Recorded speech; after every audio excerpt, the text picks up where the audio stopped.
Okay, hello.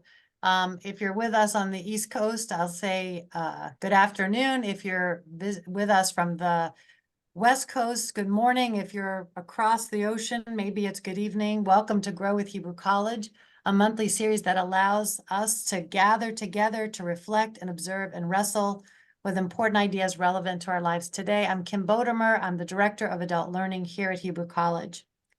Hebrew College has many opportunities to engage in learning, and we are grateful that you've chosen to spend an hour with us What is today. this here? The Grow series is a new initiative sponsored by Adult Learning at Hebrew College, and we're excited by the response and look forward to revealing new opportunities for learning and engagement in the coming months. To be responsive to the interests and needs of our learners, we'd appreciate if after today's session, you agree to take a 5 to 10 minute survey. We'll put that link in the chat, but we ask you to not fill it out till after today's session, but the results are going to guide our work and offerings for the upcoming academic year. But you're here today because you signed up for this session entitled Building Resilience Through Stories, which is presented by licensed social worker Margie Bagdanow. Margie is a coach and a consultant based here in New England, and her professional work focuses on impacting adults to make a positive difference in the lives of young people. She currently serves as the senior advisor to the Be Well initiative at Jewish Federations of North America. And in that role, she consults with communities across the country to assist them in their mental health efforts. She's been on the faculty of Parenting Through a Jewish Lens and was a co-creator of the Grandparenting Through a Jewish Lens and Parenting Through a Jewish Lens curriculum. And currently, she serves as the chair of the 18 Doors Grandparents Advisory Council, as well as being involved in numerous other grandparent projects.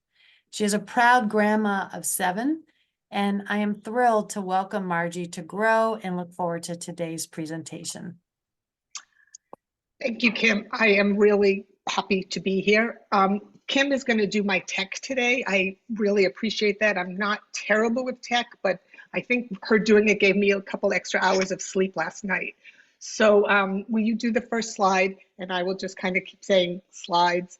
And I'm going to just give everyone a minute because it always takes me a minute to find where those slides have just popped up on my screen. Whenever, are you, is it, we're all set or you need, we're all set?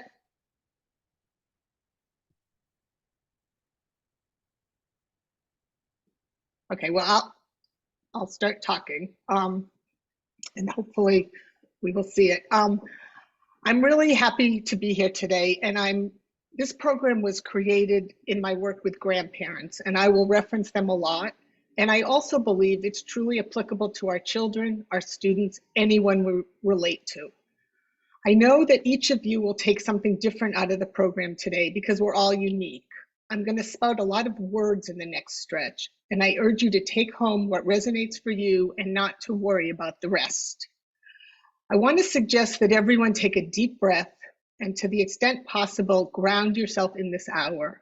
The world is challenging right now in so very many ways. It can feel overwhelming, and speaking for myself, I think we can sometimes feel powerless. Challenges come at us from so very many sides. In our hearts, we all embrace Tikkun Olam. We all want to make the world a better place. It's often hard to know where to start. There are so many different ways to make the world better. I'm a believer in the think globally, act locally approach to life, or the Swiss cheese approach. We each poke holes, and together we can make a difference. Next slide, Kim. You see Pete Seeger, he's there. I believe that one of the ways we can truly make the world better is by sharing our stories. Pete Seeger was the ultimate storyteller and activist, and we have a lot to learn from him.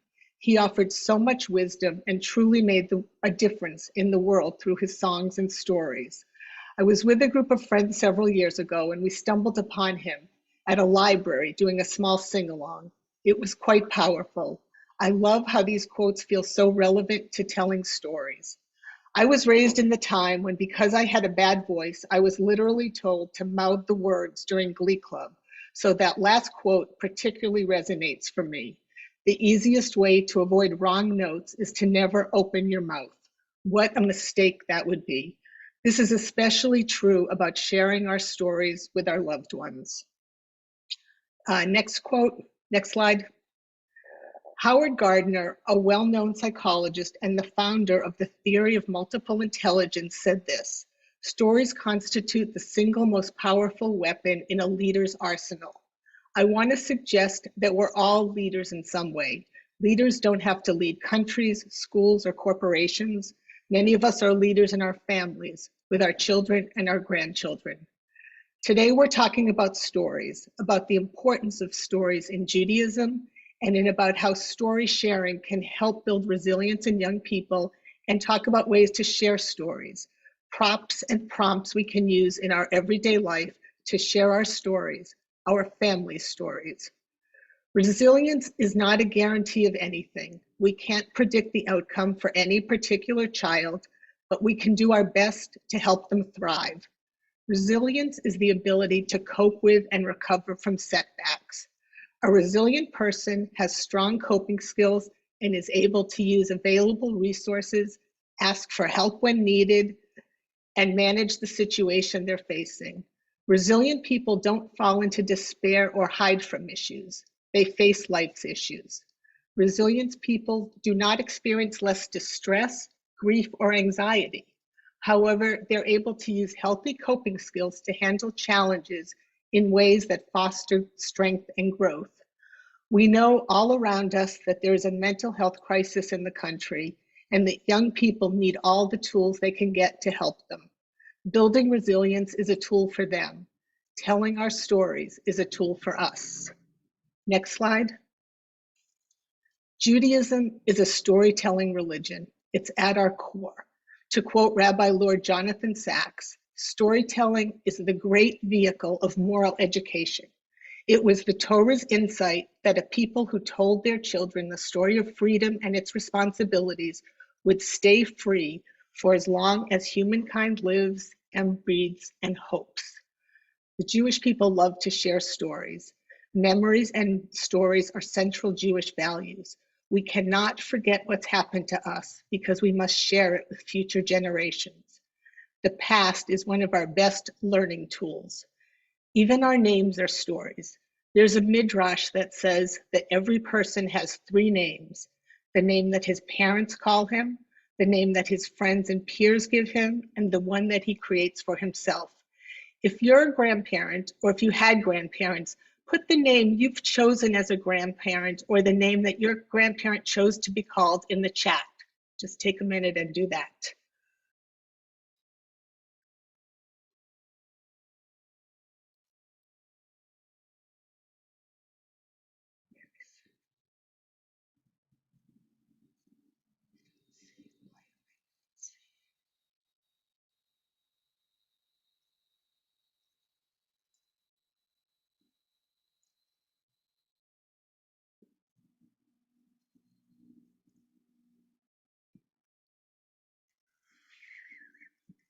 Okay, so we've got so many great names here.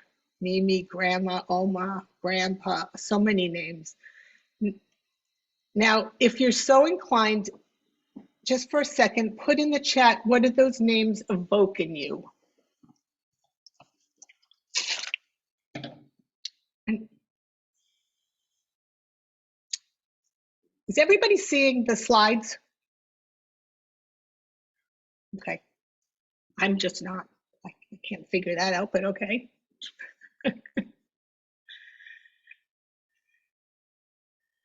Okay, here we go. Oh, I love these words. The old country hugs, gratitude, nostalgia, shtetl, warmth and nurturing. So many wonderful names. Okay, well, here we go. Our three names are stories. Why we have them, who chose them, what they mean to us. It's traditional in Judaism to name someone after a loved one who's passed. There are so many important stories embedded in all three of our names. The names our parents gave us, the name our friends gave us and the names we choose for ourselves. Sometimes an important story is as simple as that. No prep, no props, and yet so important and meaningful for future generations to know and to hold on to. Jewish history has been passed through the generations, sometimes in oral form, sometimes in written form. Some of the stories change over time, others stay relatively consistent, but the commentary changes.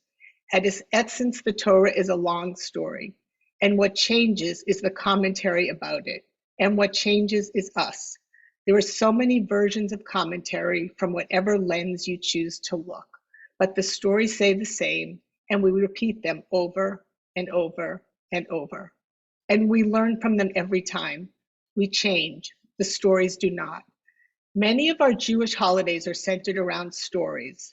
The next slide is Passover. Passover is the ultimate story. Every year we tell the same story.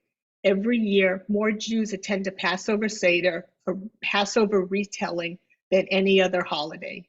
Some of us tell it in the exact same way year after year. Others change it.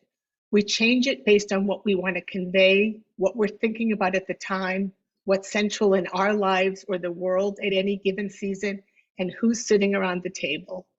During COVID, we learned about Zoom Seders, meaning we learned about the power and the potential of long-distance storytelling. And we're told to put ourselves in the narrative. It isn't enough to think of it only happening to others. It happened to us.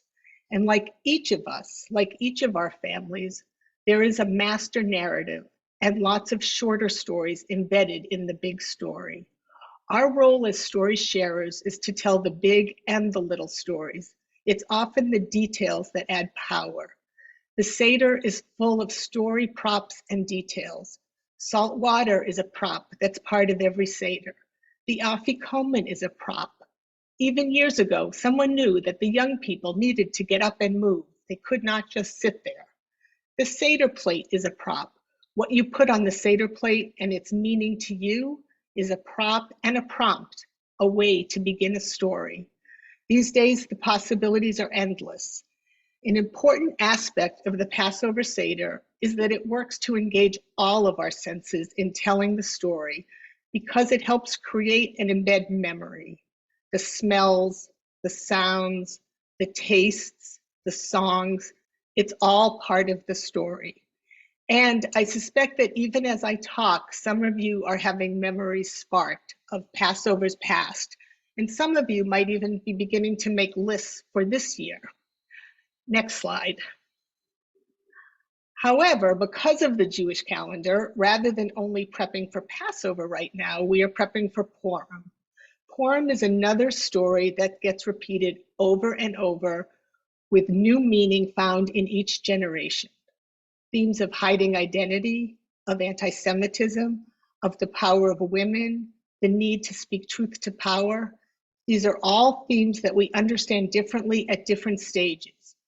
But in order to understand it differently, we must keep telling it, and we must keep telling it in age-appropriate ways.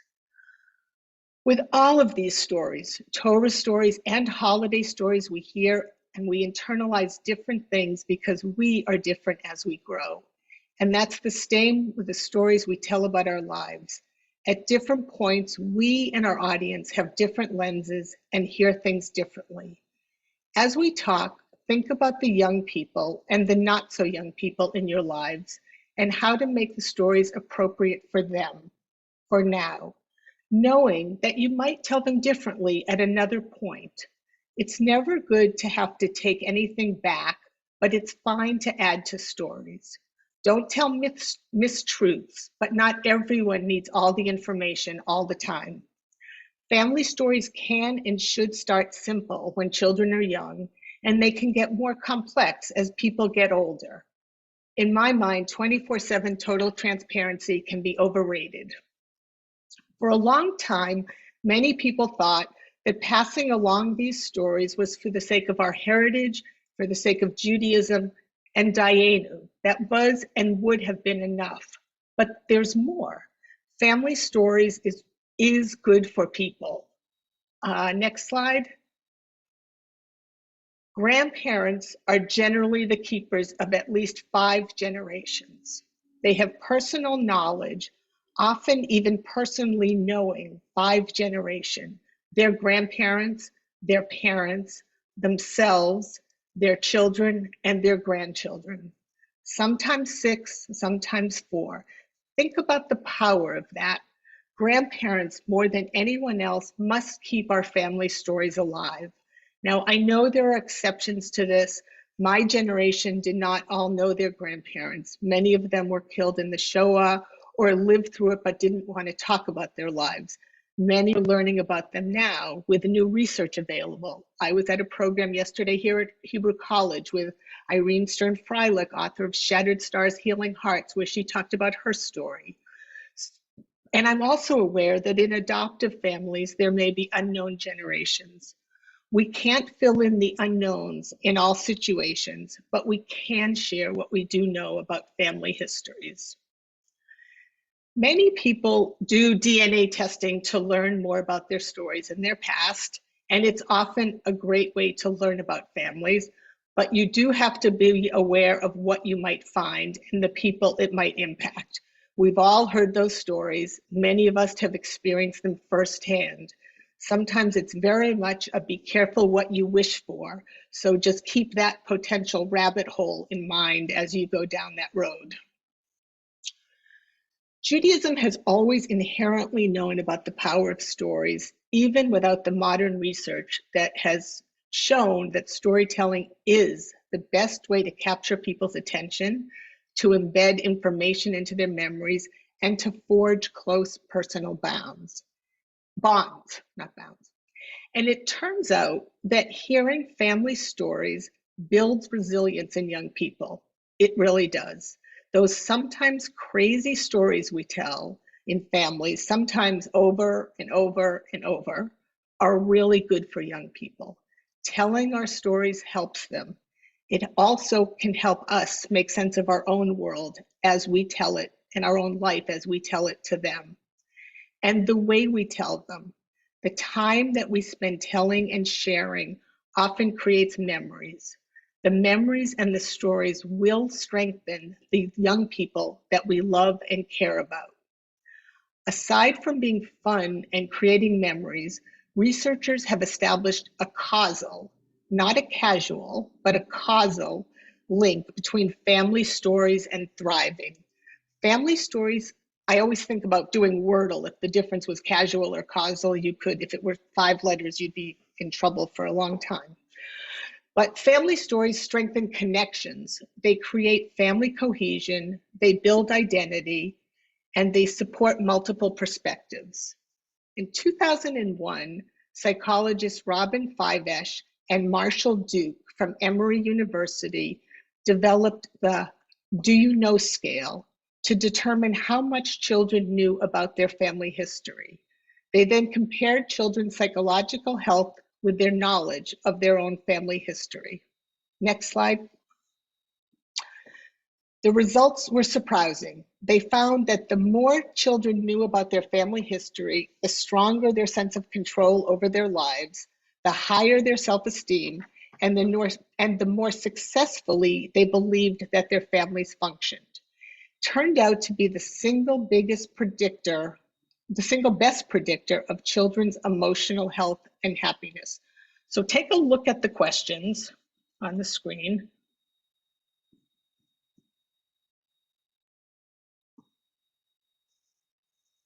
And I'm going to just read a couple of them, right? Do you know how your parents met? Do you know where some of your grandparents met? Do you know some of the illness or injuries that happened in your family? Do you know the national background? Do you know names of schools? There's all kinds of questions in there.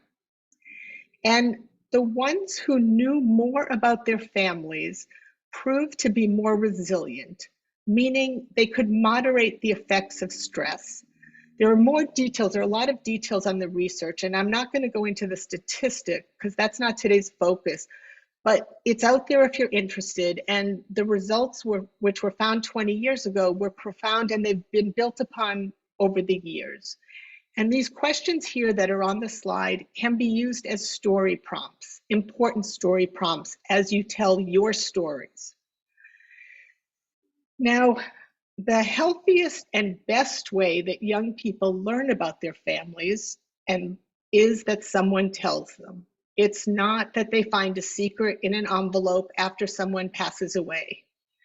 And the one who holds much of the information in a family is known as the kin keeper.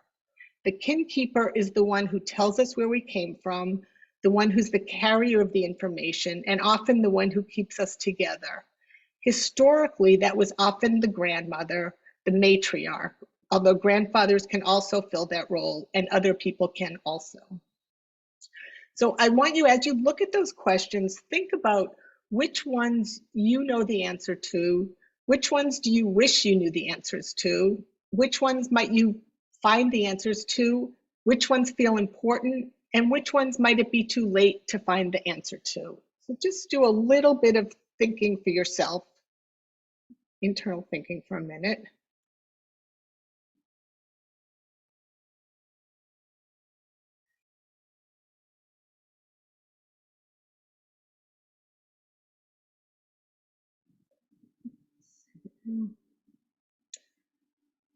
So to explain the connection between stories and resilience, the psychologists Marshall Duke and Reiben Fivish, they coined the term intergenerational self.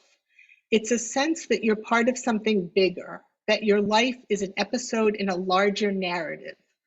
They said that more than just entertaining and amusement, which they are, cross-generational stories serve another purpose.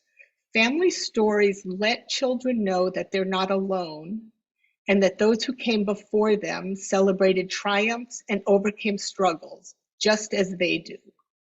The researchers defined 3 different types of family narratives. The ascending narrative, which says, we came from nothing and now we've succeeded. That's the pulled ourselves up from the bootstraps. The descending narrative says, we used to have it all and now we have nothing. I call that the oy vey narrative. And the next slide is the most helpful narrative, is called the oscillating family narrative. It says, we've had ups, we've had downs, good times and bad times, and we've persevered as a family. And the third narrative, the oscillating family narrative, is indeed the story of the Jewish people. Going back to Passover, when we sit at the Seder table year after year, we invite the next generation into the Jewish family story. This is our story, we say to our children. This is your story. You are part of the unfolding narrative of the Jewish people, for better and for worse. Your ancestors sought answers to life's ultimate questions. They struggled and suffered, they thrived and rejoiced. Through it all, they strove to create a life of meaning, to impact, and to leave a legacy. And so these stories we tell, they become a part of who our children are and our grandchildren are, and that helps them. And we know that the Jewish story is still unfolding. We know that more than ever in this very moment.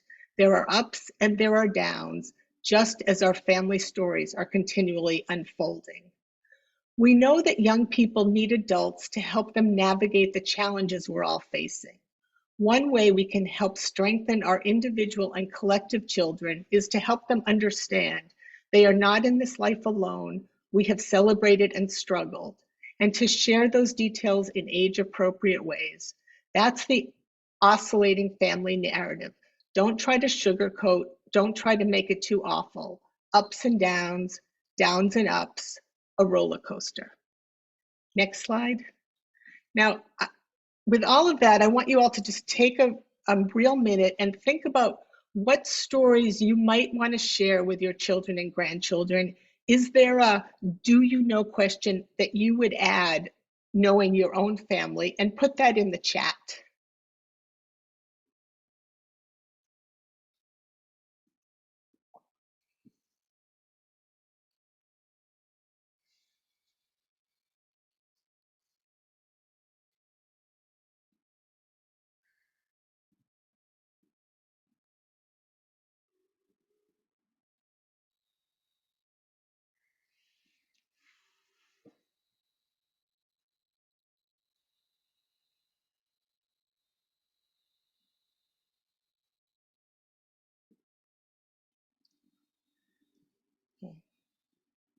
Great.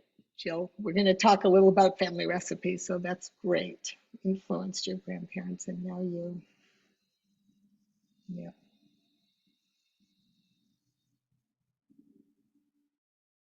Okay. Okay. So, great. So I encourage you to continue to think about this and to really think about it and then try to find the answers in your family or answer those questions. They're really important. Now, I'm going to move on to the next part, and then at the end, we'll sort of open it all up for questions and thoughts. Because the next thing we're going to move on to are various ways to share stories and then talk about different materials that can be used to share stories. Kim, next slide.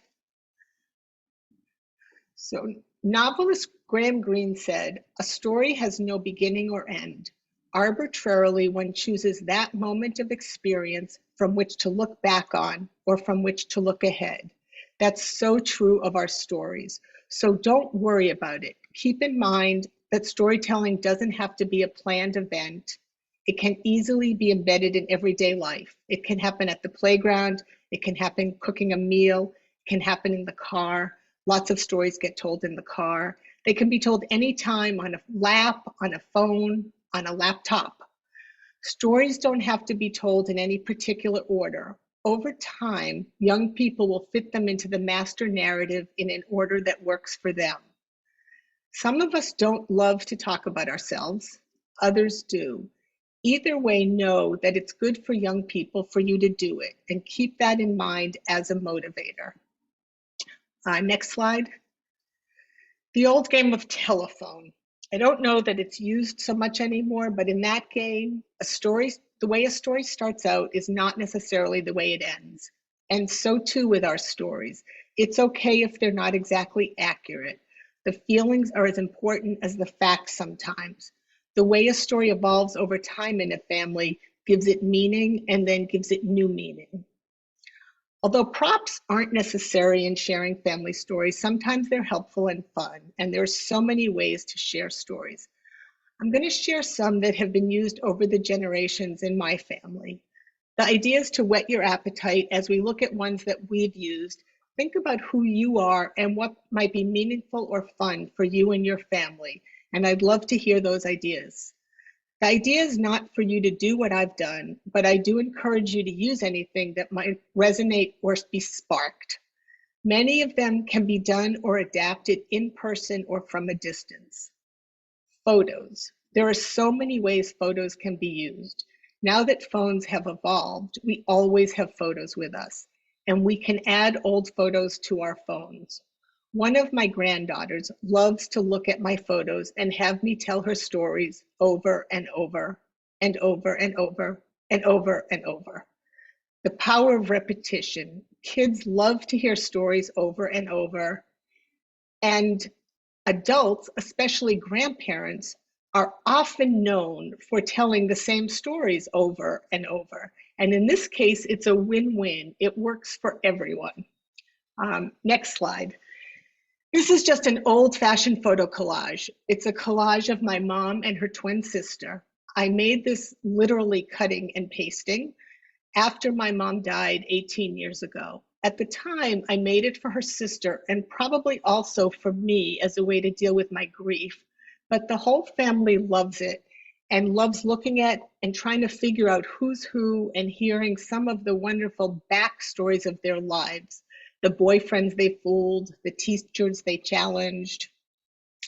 Next slide. There are so many ways to use photos these days. My husband and I make a family calendar, or actually Shutterfly makes it. We've done it for the past few years. We put birthdays and holidays on it. It's actually one way we ensure that the kids know when the Jewish holidays are and when everyone's birthday is. We make one for each family. The photos keep us telling stories, and the grandkids love to look back at the ones from the past few years also. And don't forget the old 8 and 16 millimeter movies or VHSs or Betamax tapes that some of us still have in boxes somewhere. Those can easily be lost or can be saved by converting and then sharing stories. They will probably need to be edited, as I think people got very, very excited when home recorders became accessible and recorded hours and hours and hours. Next slide, please. Books. In our family, it started with an old book that my grandparents made of an essay my dad wrote when his grandfather died in 1950. It was unusual to make a self-published book at that time, but it may have inspired the rest of us over the years. Several other books we've made include My Husband Did Grandpa Paints a Painting, documenting something you do. In this case, it was a painting. It could be anything. In it, he shared his process of creating an artwork from beginning to end, as well as teaching about various artists that he admires and that have impacted him. When he wrote it, our oldest grandchild was 5, but he intentionally wrote it to be appreciated for a longer period of time. The 5-year-old likes the pictures. The 9-year-old now appreciates the words in a different way, and I suspect when she gets older, she will appreciate it and understand it in a very different way. So keep in mind that they will get older. Autumn 2017 was just a period of time that was fun to capture. It involved a lot of baseball, which I will come back to in a minute. Baseball is important in the family, so we captured it. Stored treasures was something that my niece did, where she compiled writings of her grandmother, and she self-published them into a book about her time in Poland and then her time moving to Texas and the rest, to New Jersey and to Texas. So these days, Shutterfly or any of these companies make it easy, even if not perfect. For me, the quote, "perfect is the enemy of good," is a really good rule of thumb for passing along family stories. I find it helpful, and it really helps unstick me. And on the topic of books, you can also just write without the photos. Write your memories, your memoirs. Some people write ethical wills. Writing an ethical will is another way to tell your story, to share your values and leave a legacy. They can be done in a variety of formats and through stories. In the same way that you leave your physical property, it's a way to convey your hopes and dreams for the future. So now just, again, take another 30 seconds and think for yourself about whether there's something you might want to do with some old photos or writings. You can put it in the chat or just really think about it, whether you have any piles of things.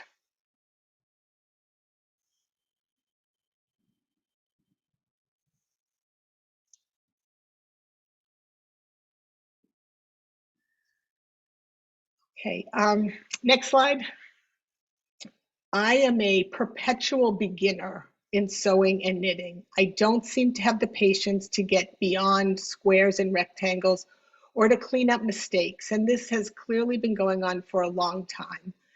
Believe me, everyone hears stories about the balloon comforter I made to match the wallpaper when I was pregnant with my oldest 41 years ago.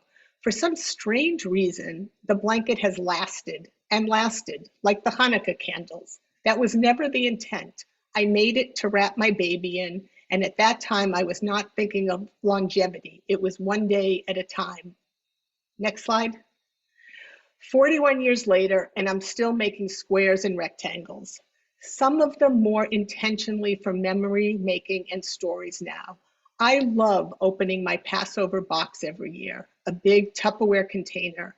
It's filled with memories of past Seders and people, wine cups, Seder plates, old Haggadot, assorted plastic animals for plagues, songbooks, and other things. I intentionally wanted to add something to the box for the future. And I do squares, so I made napkins, lots and lots of squares, not all exactly the same size. And they're fun now. And I suspect they will be powerful later on when they are stained with grape juice and wine, and hopefully, I hope someone else will open that box and use them. I make scarves, blankets, sleeping bags for dolls and little children. They all have lots of mistakes, but they don't care. Maybe someday somebody will care, but for now they don't. And so I just keep doing them and I just keep making them. Next slide. Okay. My younger sister's a more advanced in her sewing and knitting, and she made a tie quilt from our dad's ties. She saved those ties for many years, and many times she often gave them away, but she had this idea, and last summer she tackled the project. And it's brought up so many memories for all of us, for all of the 3 living generations at this point. Many people create things from old t-shirts and other clothing. There are companies you can do that do things like that, so you don't feel like you always have to do it yourself. Next slide. In these next 2 slides, toys are being used as prompts to tell stories. The green inchworm is famous in our extended family. It's been around for decades, and there are photos of so many children on it, and everyone loves talking about it. Next slide. Ninja Turtles and Legos. Those are a few of the toys that have survived the purges of our moods. The grandkids love playing with the toys their parents played with, and the parents love playing with their old toys. Children love to hear stories of their parents, and the toys are a nice way to introduce some of those stories. It's hard for kids to picture their parents or grandparents being young, but it's fun and very healthy to share those stories and to include some of the mischief that previous generations got into, not just the stories of the good things they did. Next slide is cooking, and that already came up earlier. There are so many ways to tell stories through cooking and to create memories using so many senses. When sharing stories, it's important to try and use a variety of senses, as we talked about with Passover. That makes them vivid and keeps them alive. Several years ago, some cousins created an extended old family cookbook. It was full of recipes from the past. Many of them were taken from old stained recipe cards. I love my old stained cards, and I do feel badly that future generations won't have any of them. A few years ago, our kids flipped it around and made us a cookbook of their recipes, filled with quick weekday meals and vegetarian options, very different from the past. However, they did include the family latke and brisket recipes, so things will get passed along. I want to encourage you to think about the recipes that your family has passed down. How might you share those stories? What are some traditional foods in your family that you have or that you want to tell stories about? So think about those for a second. You can maybe smell them, taste them. They evoke people that you can think of. Sometimes they make us cry, sometimes they make us laugh. And sometimes they make us cry and laugh at the same time. And keep in mind that inspiration for family stories can come from so many places. Pets often play a role in family history and stories. Everyone loves hearing about pets, and there are often some wonderful stories about them. There was the time our hamster escaped before my parents were having a 1960s-style dinner party, and it later turned out that none of the guests wanted to tell my parents that we had a mouse running around. Or the time the dog ate the chopped liver. If you have had pets, you have stories. Next slide. In my family, Fenway Park has taken on a larger than life role from the time I was a young child and sat next to my grandfather at baseball games, and including getting my first vaccination there in those dark days. And those stories get told. For your family, think about the places that have been meaningful and try and find ways to express that meaning to the next generation. Think about what's a special place for your family. I'm going to put that in the chat if anybody feels like it, just for a second. If you want to stretch yourself and put in the chat, do so. And if not, just think about it.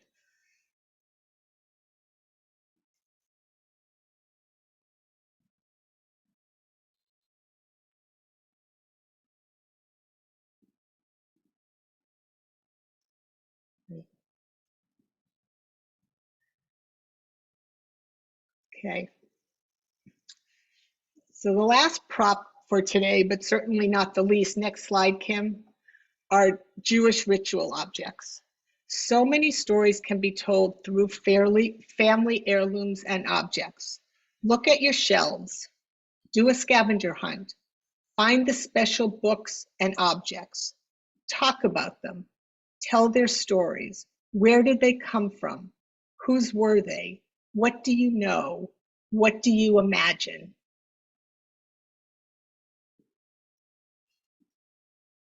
Okay. Okay. Final slide, Kim. As I close my piece of this, I know that many, if not most of you, do much of this. You already tell your stories. I hope that today motivates you to tell more of them and to understand the impact they can have, to share more stories as a way to make the world better, as a way to help the young people in your life become more resilient as they navigate this challenging world. Make sure that your voice is part of the future and that your voice is reflected in what happens next. It's a Jewish value and it's good for the children and it's good for you to share them. And it's never too late to start telling them. And there's no beginning and there's no end. And there's no right way and there's no wrong way. And I've talked for a long time and now I want to hear from you. I want you to stop the screen, stop the thing, just we can look at each other. And let's just hear if there are ways and things, raise your hand, put it in the chat. Things that you do, if this has sparked you thinking about anything you might do, anything a past generation did for you, if there's anything there. Questions, comments?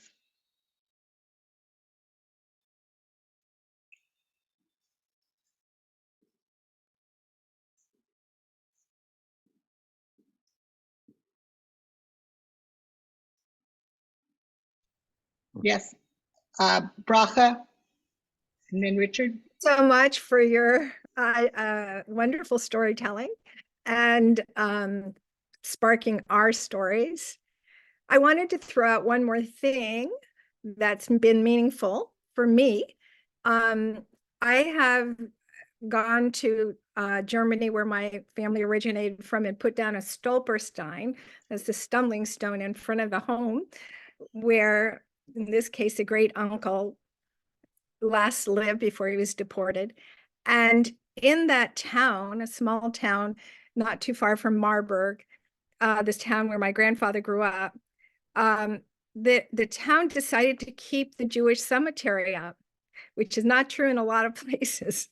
And the Nazis hadn't destroyed the whole cemetery. They had only done the front part of it. They were too busy other things. And my great-grandfather parents' graves are there. To see my great-grandparents' graves was so amazing. It's 2017. So cemeteries are another, like, a link in our lives and in our past. So thank you. Yes, you're absolutely. Thank you for sharing that. Richard, did you have something? I think it was you. Yes, I just wanted to say, I've been tracing my family history for something like 45 years now. I have a lot of stories, and most of them are in my head. And I'm aware of the fact that I need to pass these on before I leave this life here. I never thought about it. I feel like I want to share it because it's something that I've learned about the family and all the different branches and stuff. I never thought about it in terms of what impact that might have on my children and hopefully someday my grandchildren. So thank you very much for talking about that aspect of storytelling. I really appreciate it. Great, thanks. I think most of us don't think about that. We sometimes think it's selfish to be sharing our stories, and we don't understand that it's really the opposite of selfish, and that it's really part of what we do for other people. Yeah. Ahava. So thank you, Margie. And I want to say that I had the opportunity to attend an in-person session that Margie led in the fall at Lair House about this topic. And one of the things that came up in the conversation that I think bears repeating is the sometimes very impromptu way that our stories get told. So Margie's presented a lot of very intentional ideas that I was taking notes on myself as I was listening about how we can tell our stories and really plan for it. And I think that makes a lot of sense. And the other thing that came out in the conversation at that in-person session was the very casual way that sometimes these stories got told, like people cooking. I remember one person said she was cooking a soup that she used to cook with her daughter, and her daughter always had the same job. I believe it was chopping mushrooms. So as she's talking with her grandchild and cooking with her grandchild, she's telling the story about how her mom, her daughter, and the little girl's mom had that job. And so it was this sort of momentary opportunity that presented itself, and then the story came about. So I feel like that's also a beautiful part of it, is just like those moments, like you said, lap or laptop, like it could be anything at all, and the story comes out. And like with kids, you never know what's gonna stay. And the story then creates more memories in the telling of it, because that's now another generation that's been cooking and that's doing it. Or if it's at a play, or you tell the story at a playground, and now there's a memory about the playground. So these things, they embed in so many different ways. And the senses, and I want to reiterate sort of using different senses. And whether you use them or not, they're always there, because we have all those senses. So we are always smelling something, hearing something, seeing something, tasting something, even if it's not intentional. I got something to say. Great. Thank you, Margie, for this. This has been absolutely wonderful. It's my first time participating in one of your sessions, and I really enjoyed it. I appreciate it. I added to the chat something which I have not tried yet. I hope to do it over the next year. There's a website, and I saw somebody's book. It's called storyworth.com, and it's just a personal storybook that you can add your own personal pictures to. Maybe perhaps do it for a parent or a grandparent, whoever. And the website lists all sorts of questions. You can interview the person, and they list in the website all these questions, hundreds of questions, like what do we know about our family tree and ancestors? What's the best job you've ever had? A lot of them are generic. We of course can tailor them to more Judaic questions if we prefer. So there's so many. I mean, just take a look at the website, and it will really describe it well. So I'm hoping to give this as a gift, perhaps for my mom's 90th birthday tour, and you can obtain copies of it for members of the family as well. That's wonderful. And Ahava saying you did that with your 95-year-old father-in-law. So that's great. Yeah, there could be I'm sure there's other companies out there that do it. I'd be curious if anyone has ordered this, if they've had any experiences with storyworth.com. No, or other companies that they know of. If you could list them in the chat, that would be great. Ahava, you're nodding your head. Do you want to add to that? Do you want to say something? Oh, just to say that, because we did this for my father-in-law's 94th birthday, the Storyworth, and all the grandkids were responsible for asking questions. And it's interesting because sometimes they wanted to get sort of juicier answers from him, and kind of like what Margie said, tends to repeat the same stories that we've all been hearing for a long time, and didn't always go as exciting as we had hoped or as revealing. But it was a beautiful memento, and now we all have it. So Excellent. it's worth it. It's what you put into it is what you're going to get out of it with Storyworth. Yes. So true in life about most things. Anybody else have anything? Kim. I was thinking about something that I didn't realize was going to become this artifact or this story that I started, I think maybe 25 years ago. We host Thanksgiving every year, and I saw this great idea at the time from Good Housekeeping magazine about having people sign a tablecloth and then embroider the names in as a sort of living record of who's been around your table. And so I started it, and at first I got to embroider 2 names. I thought, I'm not doing this. So I just bought fabric markers. Now that I'm an empty nester, I'm starting to do the embroidery. But the thing that actually is really interesting, and now, you know, my children are grown, I have 2 grandchildren. It's been this record of like my grandmother who was at the table for the first few years we had it, and other relatives who, for one reason or another, because it hasn't been a consistent group. And I hadn't expected this, but people started to write a sentence about what their hopes were for the coming year as part of that. And every year when we put out, we actually had to go to a second tablecloth because we had no room left.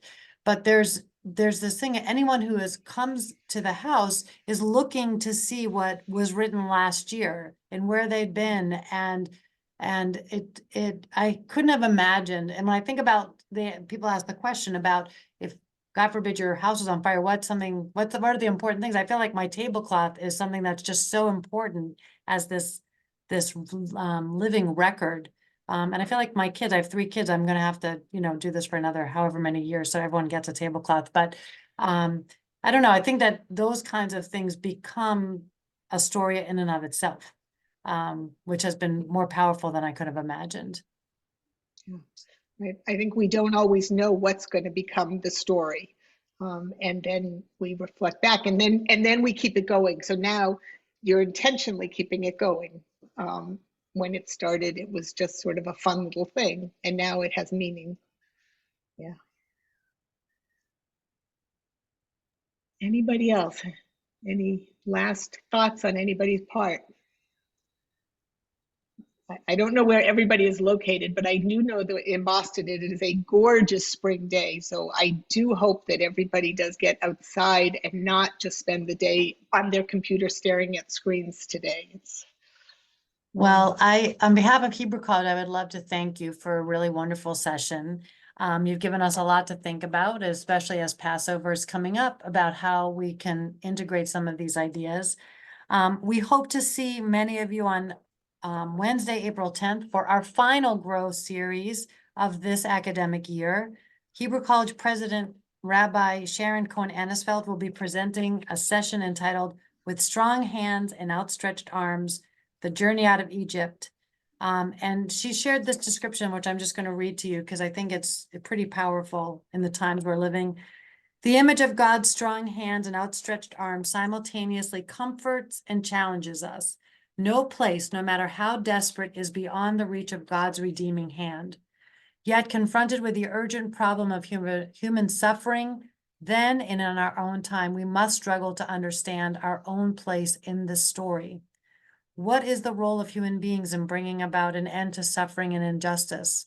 How do we cultivate a sense of humility without encouraging a sense of helplessness in the face of an unredeemed world? A closer look at the opening chapters of Exodus reveals that the image of God's strong hand and outstretched arm has reverberations throughout the story of our departure from Egypt. And it holds out for us a message not of human passivity, but of radical partnership between human beings and God. It's going to be a remarkable session. So we hope that you will sign up for that if you haven't already. We invite you to consider sponsoring Rabbi Cohen-Anisfeld's session next month in honor or in memory of a loved one. You can find that information in the chat.